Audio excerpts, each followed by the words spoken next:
looking to potentially respond with the Nautilus if they decide to lock that in. And now with Maha and Max being overextended, you can see the position of the lane. Crash makes his way down to bottom. Yeah, we're gonna have the flash forward, but Beyond is around as well. Able to spell shield the Deadly Flourish, and no kills found just yet.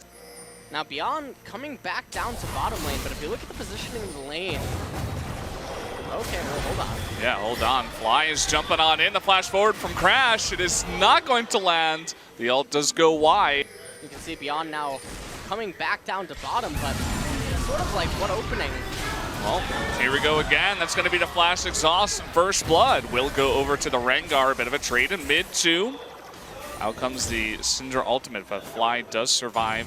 Getting it for MVP would make their engage just that much better, and getting it for LONGZHU would help them get away from that aggressive engage of MVP. But hold that thought. Beyond is just going to face check that brush. And here comes Corki too. The exhaust coming down, and that's going to be enough damage. Going on over. Flashing the stun is Fly, but Crash will go down to Ian's ultimate. So trading 1 for 1 there.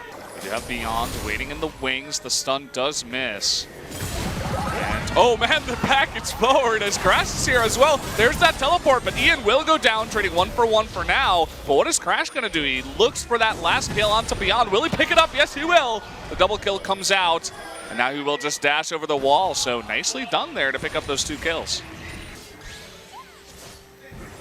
And, oh wow, Crash is going to very aggressively just dash over the wall, and they have that curtain call as well. Max gets away somehow. And no missiles from Corki are going to be able to clean that up, so. Again, Crash made a pretty big mechanical blunder. And Ian almost actually taking Fly. At least the champions he's going to be fighting are very burst reliant, so having that extra HP against them is going to be extremely effective. Ian in not the best spot, and there comes the collateral damage. Enough damage to take out Ian, just sticking around too much by himself, 1v4. And not even the wild growth could keep him alive in that position. Hold that thought, the speed up onto Crash. They may want to get something. No, Deadly Flourish just maybe spell shield to hold that thought. They're going to turn it around onto Gorilla. Lots of damage coming out from him. Did have that little kitty cat, the Maokai. Oh, wow. They were going for it, and this is seen immediately, but you can see that not everybody on MVP is around here just yet. This is being burned down very fast. In comes the teleport. Ian trying to jump on it, and it's stolen by Syndra! Unbelievable! They get the Baron, and a huge mistake there from LONGZHU, not able to smite that one, and a huge play from Ian. MVP probably going to be able to pick up at least another turret here, but they're looking to fight. They're looking for it. Here comes Ad. They burst down Jhin immediately like he doesn't even exist. Bray was not expecting that one. And so they continue their push. Still 40 minutes, or rather 40 seconds still left on that Baron buff. They're really tunneling all their focus here onto this mid-tier 1 turret rather than fix their side lane. Look at the double stun that he gets over and over. Max has to be very careful. Redemption will come out. Lots of damage being put onto that turret.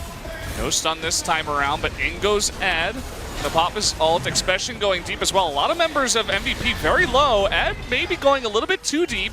Will be taken out. The flash forward from Fly, able to pick up a kill onto Lulu now. Curtain call, can he land it? Looks like Beyond is just in too much trouble anyway. That will be 3 kills given over to LONGZHU. LONGZHU's going to say, if you go for the Infernal Drake, we'll try to burst down the Baron. I don't know if that's a trade that they would like to handshake on, because then they're really hard-pressed to end the game before that Baron buff expires. Uh-oh, there's no vision in there. Or actually, there is. Ed is just going to jump on in at a huge knockup going onto both of those members, and LONGZHU is just being routed now. Gorilla on the run. Big Redemption comes down. 3 kills. Bray, he's going to go down. Double kill for Syndra. Will it be 3? No, double kill over to Maokai as well, and that's going to be a clean ace by MVP over LONGZHU. Super clean ace by MVP, and that was some of the worst positioning I've seen come out of LONGZHU, but one of the best capitalizations and punishes by MVP, and they're going to reward themselves with at least the inhibitor here. They might even be able to press on for the game. They have the teleport available on Ed to lock up a minion. Looks like they're going to go for it. The minions coming on in, and that's going to reduce the armor. And that's going to be one turret going down. Still 4 seconds on Gorilla. It's not going to be enough. That would be game number 1 going over to MVP after a huge ace.